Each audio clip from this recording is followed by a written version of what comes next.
Lobera, translated by Robert Southey. Book 2, Chapter 22.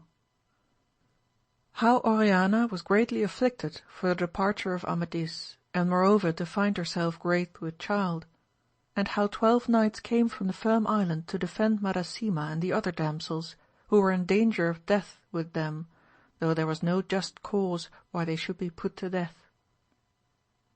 Now Oriana felt herself great with child, and she asked counsel of Mabilia and the damsel of Denmark in that danger. They, albeit they were sore dismayed, dissembled that, and Mabilia bade her take heart, for all should be remedied. I always expected, said she, that to such a saint such an offering would be brought. Oriana could not forbear a smile. I will feign myself worse, she said, and withdraw as much as I can from all company, and if the damsel of Denmark will hazard her honour for me, my honour and life may both be saved. Lady, quoth the damsel, I am at your command, even were it to my death.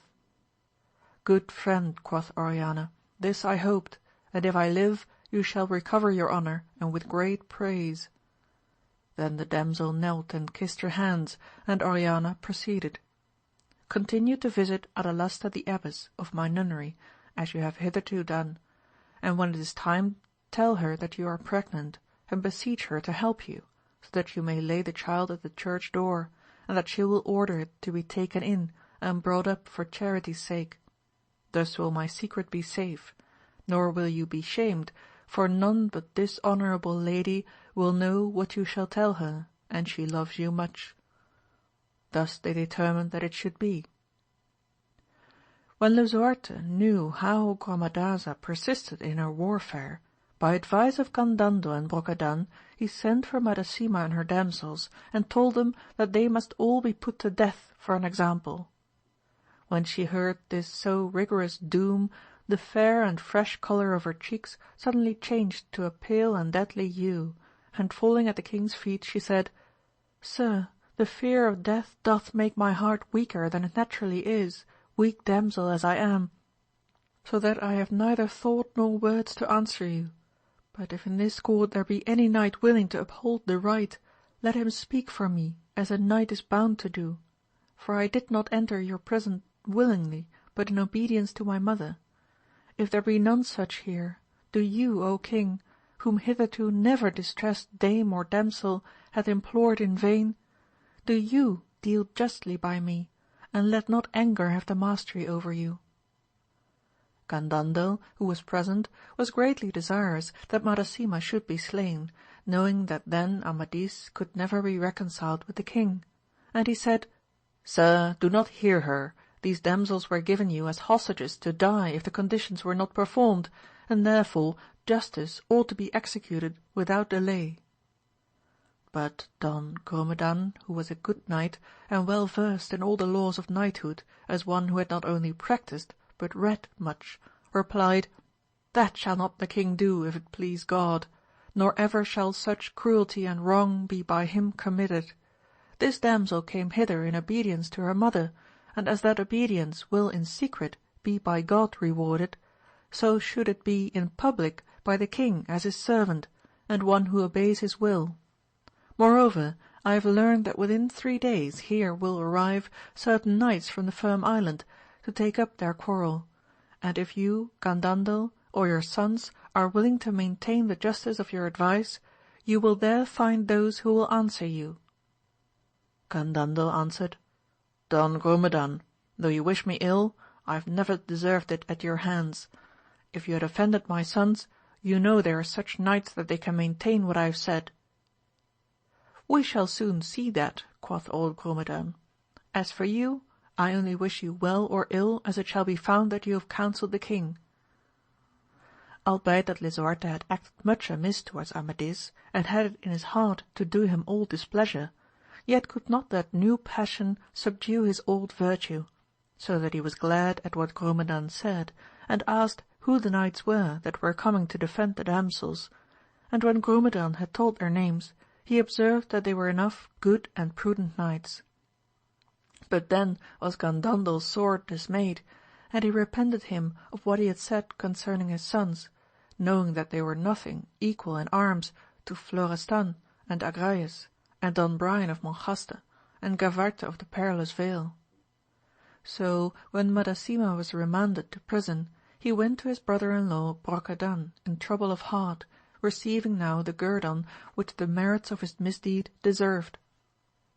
Here came to pass what the Gospel saith, that no hidden thing but shall be made known. For Gandandel, retiring with Brocadan to a private chamber to consult with him how they might prevail upon the king to execute Madasima and her damsels before the knights of the Firm Island arrived, Brocadan began to reproach him for the wrong he had done to Amadis, greatly repenting his own wickedness now that he saw his own honour and his sons in danger.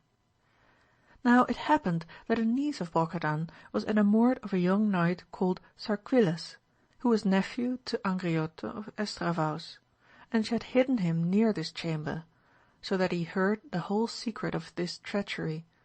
And when it was night he went out and armed himself, and mounting his horse he rode on the morrow into the town, as if he came from another place, and he went before the king and said to him, Sir, I am your natural subject, and was brought up in your household, and therefore would save you from all treachery, that you may not commit wrong in compliance with another's will. It is not 3 days since I was in a place where I heard persons counselling how to instigate you to do an evil thing against your own honour and good reason. I say to you, give no heed to Gandando and Brocadan in what they say to you, touching Madasima, for there are others in your court who more honestly advise you. You and all here shall know wherefore I say this within 12 days, if you will delay following their will for so long. Now, sir, God be with you, for I go to my uncle Angriote. God be with you, replied Lisuarte, and remained musing on what he had heard. Sarquiles rode on by the shortest way he knew to the Firm Island, and when he arrived there his horse was so overspent with the speed he had made that he could scarcely carry him. He found Amadis and Angriote and Don Bruneo riding on the shore to hasten the equipment of some vessels which they had ordered to pass over to Gaul, for Amadis was desirous to see his parents. Right well was Sarquiles received, and Angriote said to him, Nephew, what business have you that your horse is in such plight? Very great, replied he, and he told him how his mistress Gandaza had hidden him in Brocadan house, and what he had there heard. Now, sir, quoth Angriote to Amadis, was my suspicion right? You would not suffer me to bring the matter to an end, but now if it please God, neither you nor aught else shall let, but that this great treason against the king and against you shall be made manifest. Good friend, replied Amadis, you may now do it with reason and certainty, and God therewith will speed you. I will depart tomorrow, said Angriote, and Sarquiles upon another horse with me. Accordingly on the following morning they twain set out for the dwelling of King Lisuarte. Meantime the king mused much upon that Sarquiles had told him. One day Gandando and Brocadan came before him and said, Sir, we are grieved to see how little you regard your own welfare.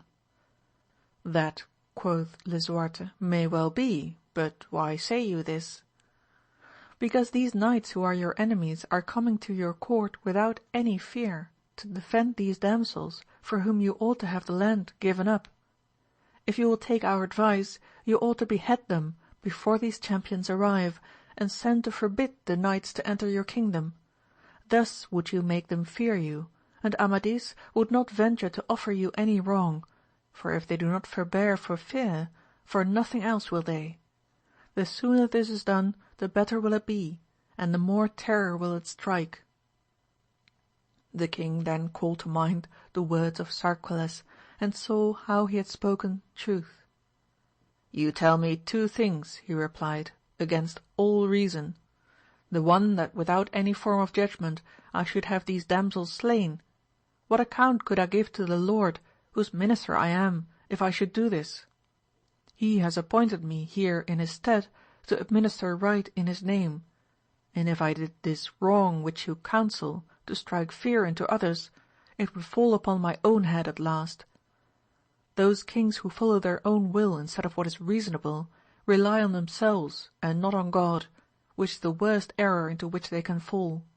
Their best security is to choose out good counsellors and honest ones, and to remember that, however evil actions appear at first, the just judge directs, and the end thereof cannot be good.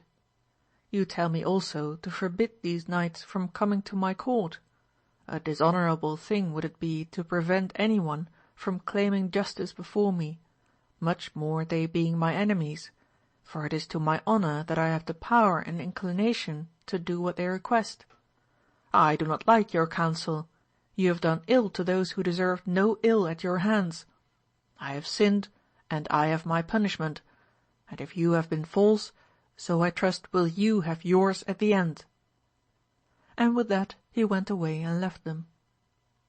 The following day Lisuarte rode forth after Mass with a great company, and seeing that the 12 knights were approaching, he rode forward to receive them, for he was a courteous man to all, and they well deserved such honour, being what they were. They made obeisance to him, and while their people pitched tents in the field, Don Galvanes spake to the king. "Sir, confiding in your virtue and in your wonted goodness, we are come hither to request that you will hear Madasima and her damsels, that they may have their right. We are come to plead their cause, and if by that means we cannot succeed, let it not offend you, sir, if we support it by arms, for there is no cause wherefore they ought to die." The king answered, "Go now and rest yourselves, I will do all that can justly be done." Don Brian of Monjaste then replied, "So, sir, we hoped that you would do what behoved your royal dignity and your conscience, and whenever you have failed so to act, it has been the work of evil advisers, and that, if it did not offend you, I would prove upon any one who dared gainsay." "Don Brian," quoth the king, "if you would listen to your father, I know that you would neither forsake me for another, nor come hither to plead against me." "Sir," replied Don Brian, "my pleading is for you, it is that you should do justice, and not listen to those who would serve you less faithfully than I, and stain your worth. You say, sir, that if I had listened to my father I should not forsake you. I have not forsaken you, sir, for I never was yours, albeit I am of your lineage. I came to your court to seek my kinsman Amadis, and when you were pleased that he should be no longer yours, then I departed with him. In all this I have not erred a single point of duty." The king then returned to the town, and they remained in their tents, where they were visited by their friends. But for Oriana, I tell you, she never left the window, looking at those who so loved her lover, and beseeching God to give them the victory in this appeal. That night did Gandando and Brocadan pass in great perplexity, wishing that they could recall what was past, but now perforce must they go on. On the morrow the 12 knights heard mass with the king, and that done accompanied him to his palace. He then called for Gandando and Brocadan, and said to them, "You must now support the advice which you have always given me in the affair of Madasima, and make these good men understand why she ought not to be heard." And he bade them stand where all might hear them. Imosil of Burgundy and Laradin of Fajarque then came forward and said, "We, sir, and these knights beseech you of your goodness that Madasima and her damsels may be heard, for so we conceive it is right." Then answered Gandandel, "Many talk about the right, and few know what it is.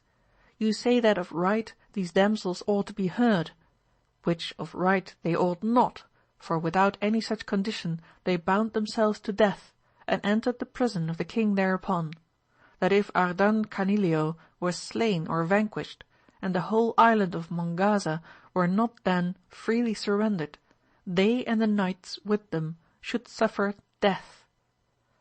The knights delivered up the castles in their keeping, which Gromadaza will not do. Therefore there neither is nor can be reason for which they should be excused from death." Imosil replied, "Certes, Gandandel, you might have been excused from uttering such reasons before so good a king and such knights as are here. It is manifest to all who have any knowledge, that man or woman are to be heard of right in their own defence, in all cases except in treason and conspiracy. This is the custom in all lands wherein justice is observed, and this is what we require. Gandandel replied, that nothing more was to be said. The king was to decide, so the matter was at issue, and the king remained with certain knights, all the others leaving the hall. The king wished his uncle Argamonte, an honourable count and of great prudence, to deliver his opinion, but he referred it to the king, saying that none so fully understood what was right as he himself. The other councillors did the same.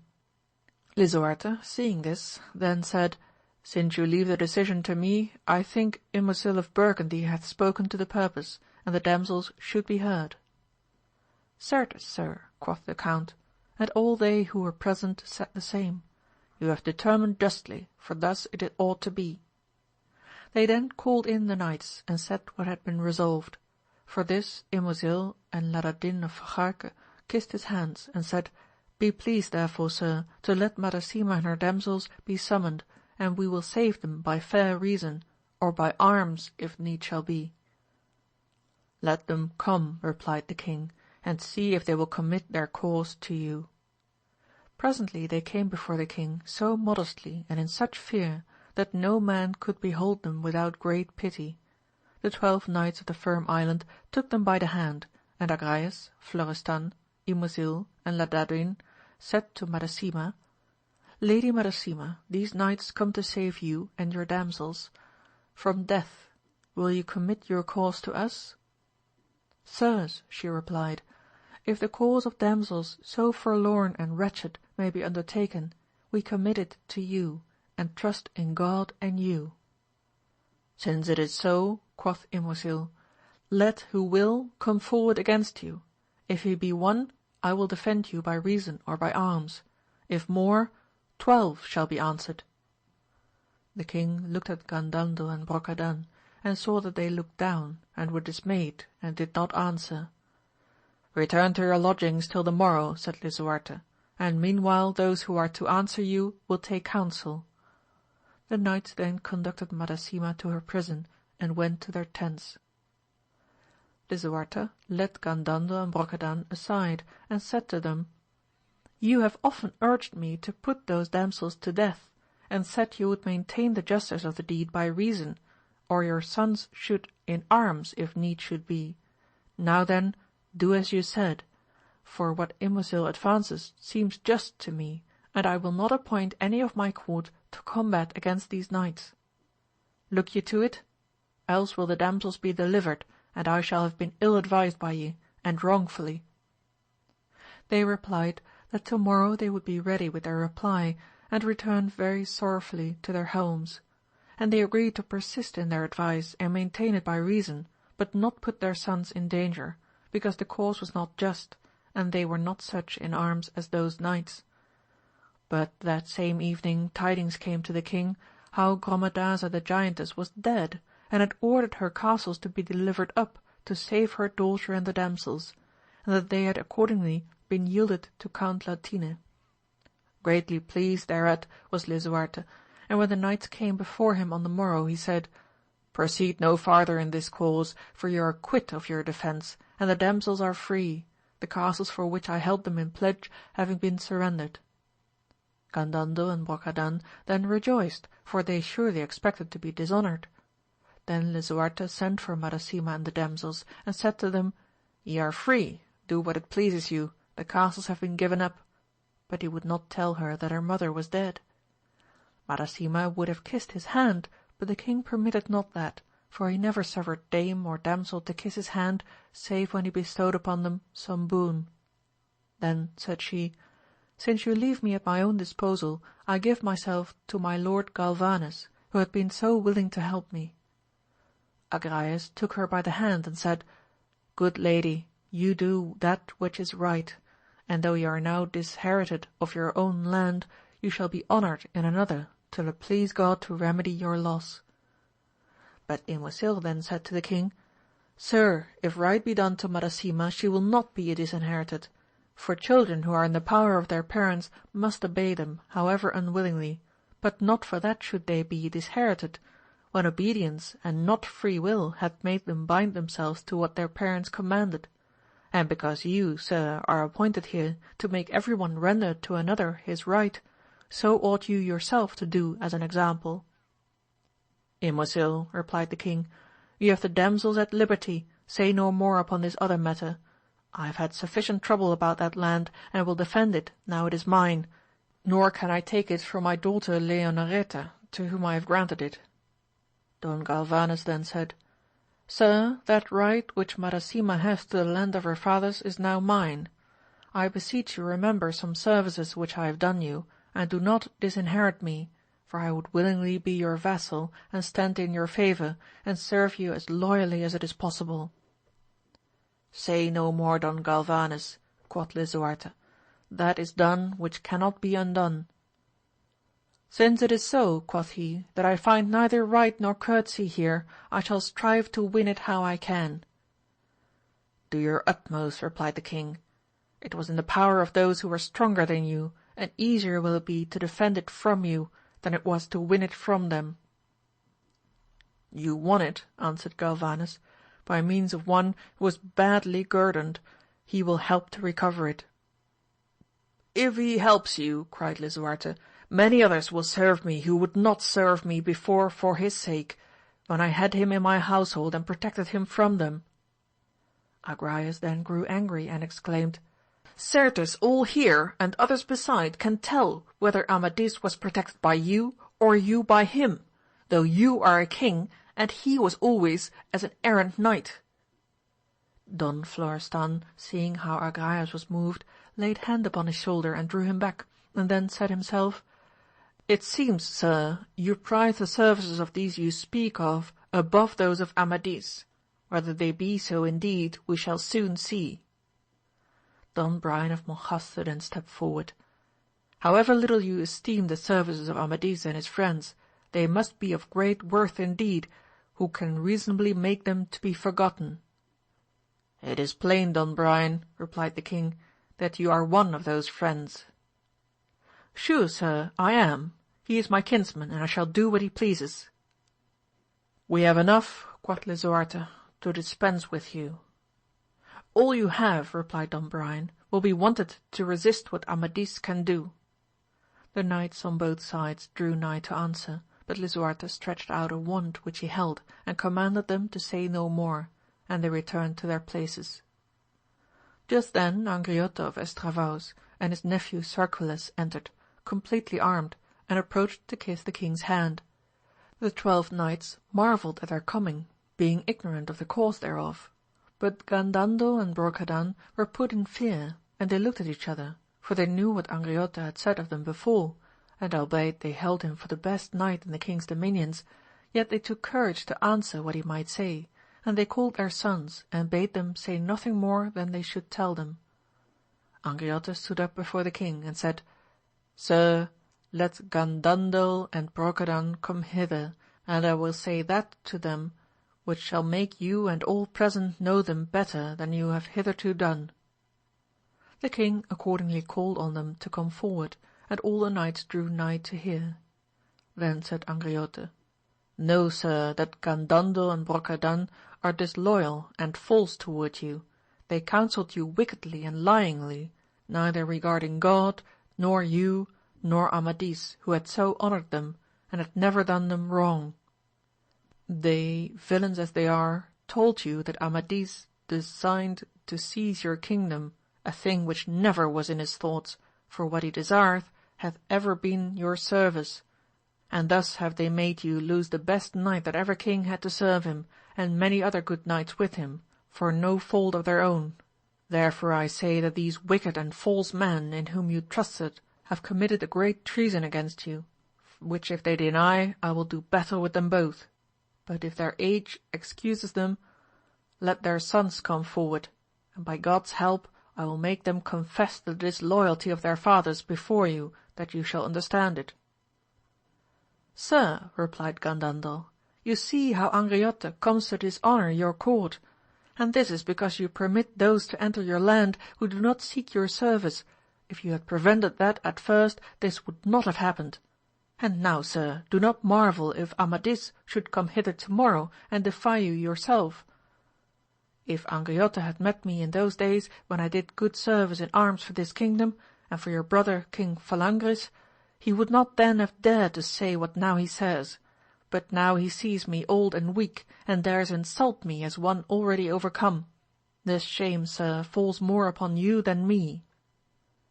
No, sir knave, quoth Angriote, I am not come hither to dishonour the court, but for its honour to destroy treason, and root out the tares which you have scattered among the good seed.